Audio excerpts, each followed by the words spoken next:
Hey, Jen. How are ya? I'm good. How are you? I can't believe we just hit record. We hit record. It is our very first recording of our very first podcast. It's kind of shocking. And I also realized I asked you how you were, and then I didn't even give you a chance to answer because we hit record and it's so exciting. Because the only thing that I can think about is doing this for the Me first too. time. So let's see. I think first order of business is a little bit of introduction. You want to start? Sure. Yeah. I'm Jen, Dr. Jen. Actually, Regina has helped encourage me to use my doctorate title, so I'm doing it. So I'm Dr. Jen Purdom, still not used to it. And I have been in leadership development for about 15 years with some random other experience thrown in as well. Employee relations, HR business partner. Loved it all. Back to leadership development now. Loved it. Linked me to you. And here we are. How about you, Regina? I have been in leadership and development for about 20 years. And it's always been a passion, different jobs, different roles, always kind of coming back to the same thing, helping leaders be better leaders. And it's just been an ongoing learning process for me to help leaders develop. And now we are doing this so we can help other That's right. leaders develop and help leaders learn from leaders and learn from our experience and all of it. We have a lot to say. We do have a lot to say, which brings me to what might be my favorite segment of the show, which I don't know what that says about me, but it's the drink of the day. So, our sort of mantra here is leadership lessons straight up.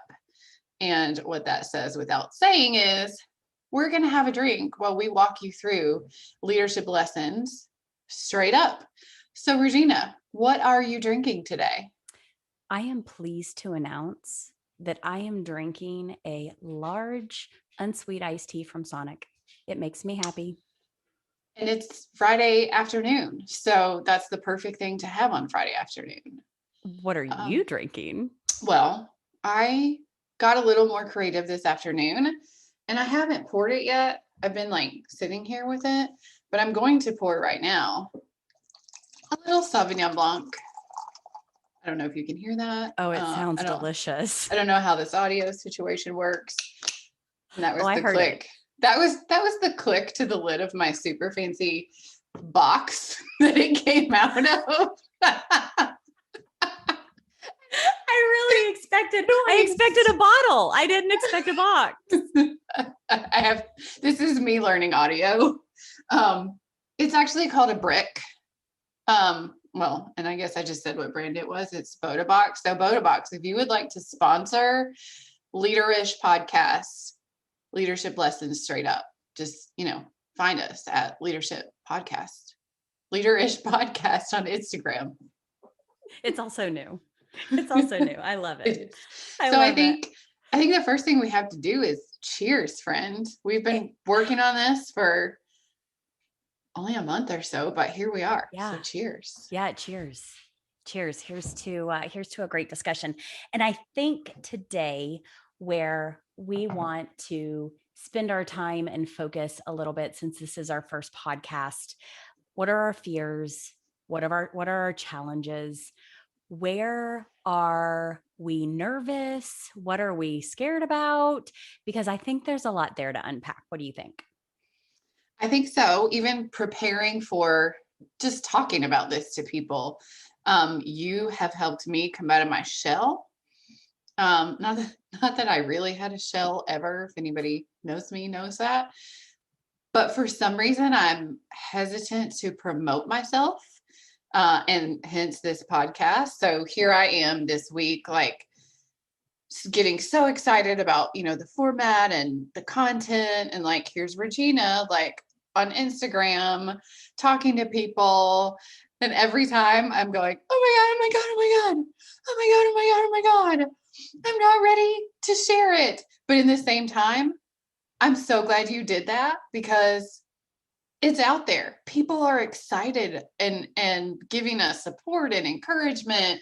And same thing for me talking about my doctorate, by the way.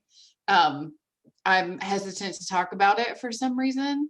I like sound like a trauma victim about it or something. I'm not, I promise. Um, I mean, I did work really hard, but Really, really hard. yes, I did. Thank you for saying that. Yeah, and you deserve it. And you deserve to be Dr. Jen. Thank you. I am Dr. Jen. You are. Yeah, it's true. I love it. So that was kind of what I was afraid of, is just putting it out there into the world. And had we waited until I was ready, it probably never would have happened. So, Mm. but what are you afraid of?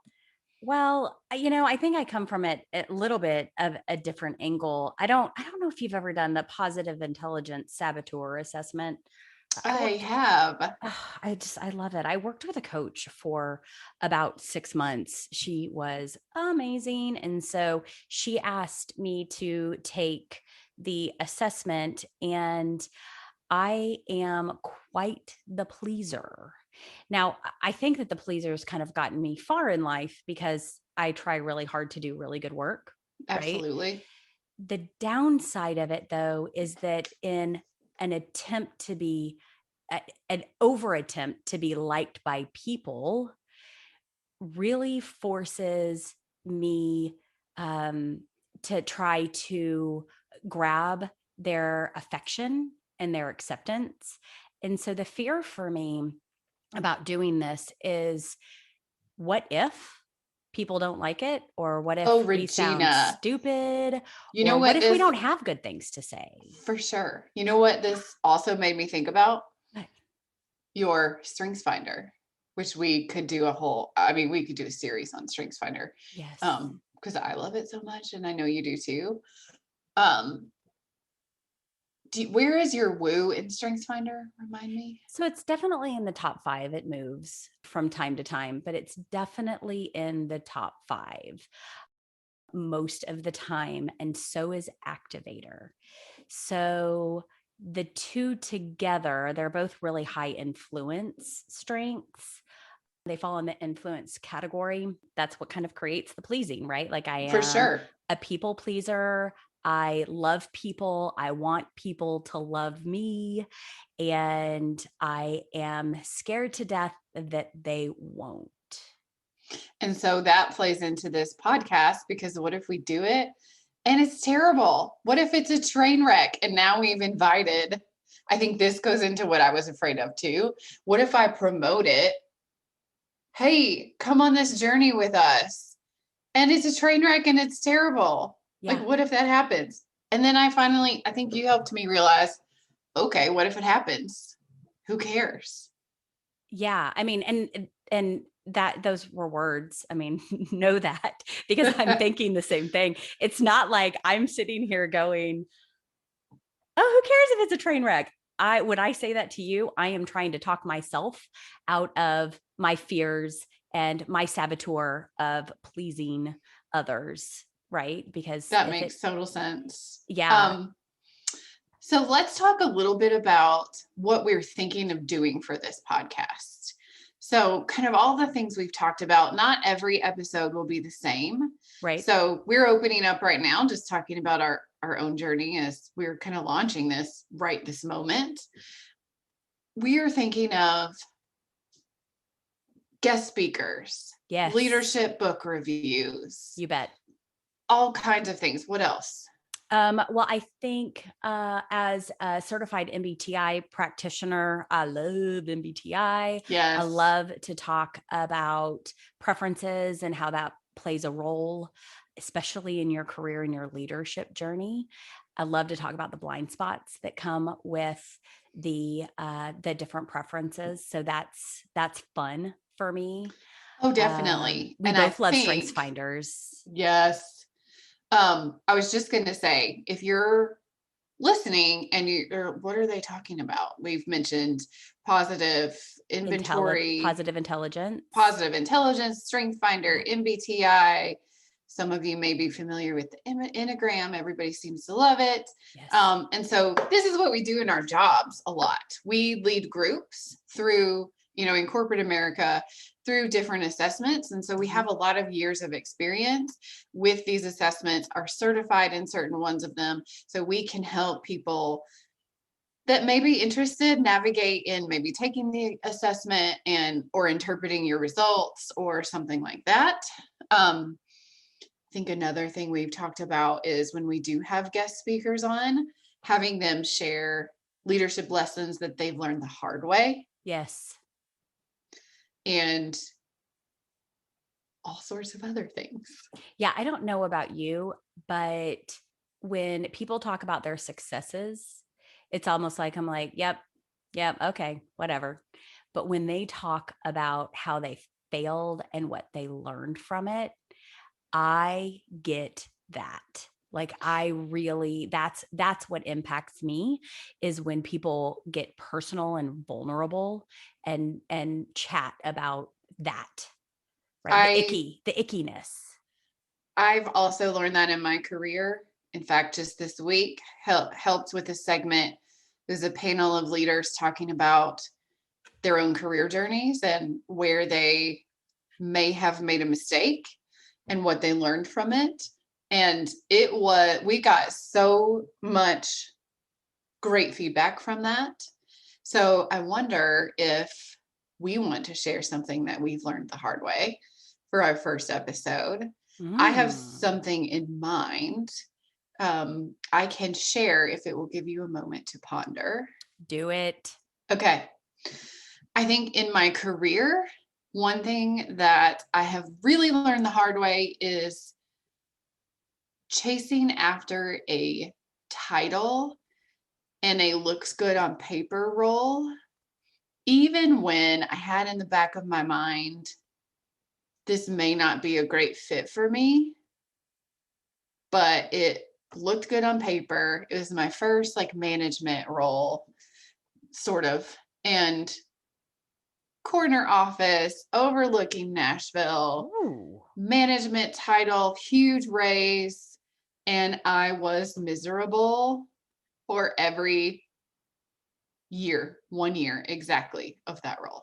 It was awful because I only paid attention to what was on paper and what it could do for my resume. So I thought, and didn't pay attention to the culture fit, the fit with the team, what I would be doing, even.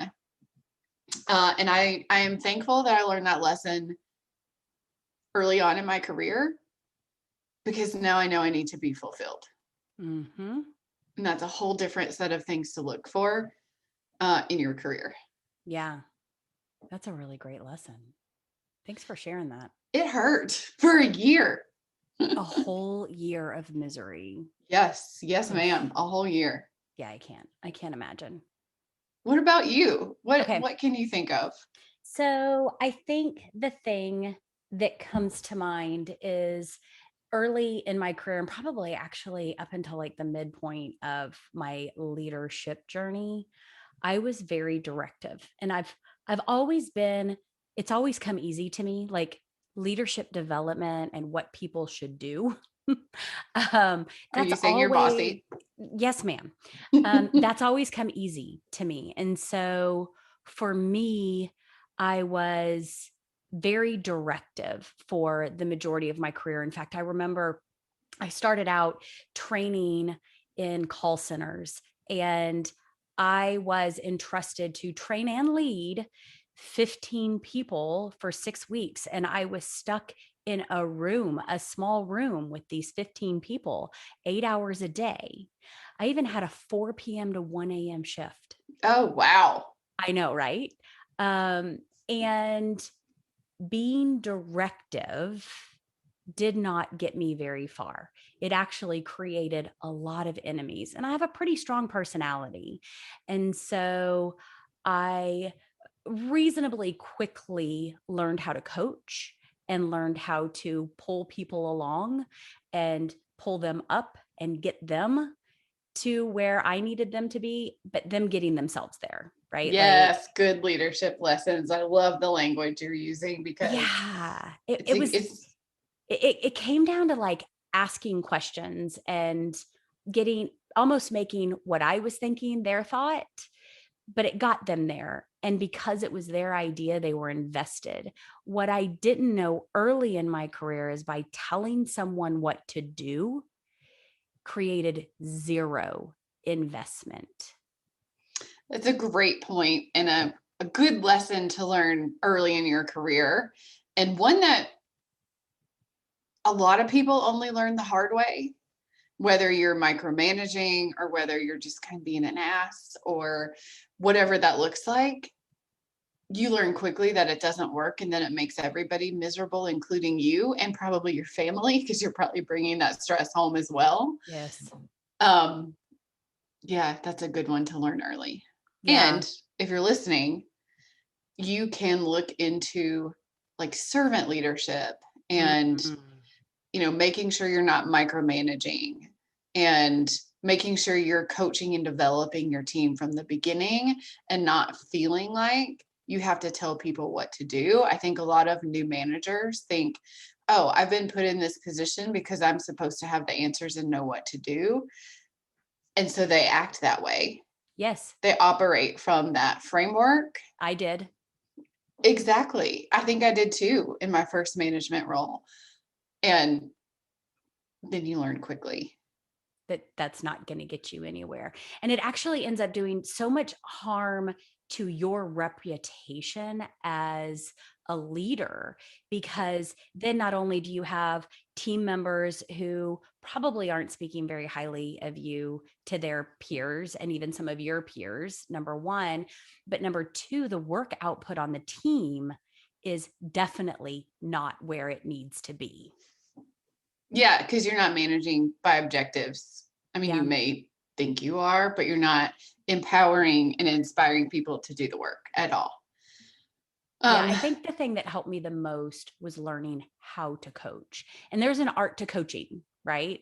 Like, it's not like you can say you're a coach, but yelling at your team or telling them what to do or giving them constant negative feedback or correcting their work, none of that is actually coaching. Coaching is digging into what makes them tick and helping them find their way. so true. Yeah. I've definitely worked for people like that, and it's an incredible experience. And I hope to be that kind of leader as well. I think those are some really good first leadership lessons straight up to share, from owning your own career and making sure you're not just looking for a title and money on paper, to learning the hard way how to lead and coach rather than direct and tell. Yeah. Those are some really good ones. And I can't wait to invite other people to share their own leadership lessons and to dive into books and Strength Finder and all the other things that we love to talk about and hope that people love to learn about. Eventually, we will also, we have an Instagram at LEADERish Podcast, and you can message us there. We have an email address, leaderishpodcast@gmail.com. You can send us things there because we would love to answer your questions and hear what you would like to hear about or learn about. Or just give us some feedback. We'll take that too. Absolutely. Yeah. Yeah. Now, We need to talk about feedback in an episode too, oh, because a that's important. whole episode, a Yes. whole, both receiving and providing feedback can be Agreed. challenging. So that's a great one. So yeah, just let us know what you want to hear. This is our first episode, so we're just testing it out. And on to another segment that we will have every time called Fill Your Cup. Mm, So, as leaders, this is one thing you can learn the hard way as well. Kind of like the adage, put your own oxygen mask on first. So, take care of yourself. And so you can take care of those around you, whether that is your family, your friends, your animals. So, whoever that is in your life, your team, especially the team that you lead, you need to fill your cup so that you can do the other things that you want to do and take care of those around you. So, Regina, what are you doing right now, or what'd you do this week, or planning to do this weekend to fill your cup? Well, I have been doing a little bit more walking than I normally do. So I've been trying to schedule time in my day to make sure that me and Walter, my dog, are getting out there and moving a little bit more. We had a huge snowstorm. The weather's reasonably nice now, and getting out there, moving more is what I'm doing to fill my cup. What about you? I love it. Oh, Walter. Sometime we're gonna have to get Walter and Bear together.